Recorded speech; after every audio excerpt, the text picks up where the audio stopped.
Осталось 2-3 месяца до Олимпийских игр, и все закончится.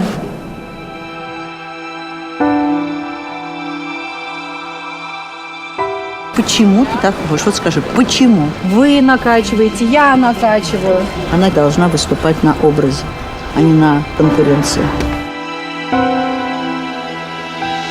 Ты не можешь признать в том, что не можешь сказать, да, я не сделала, потому что опять думала о другом.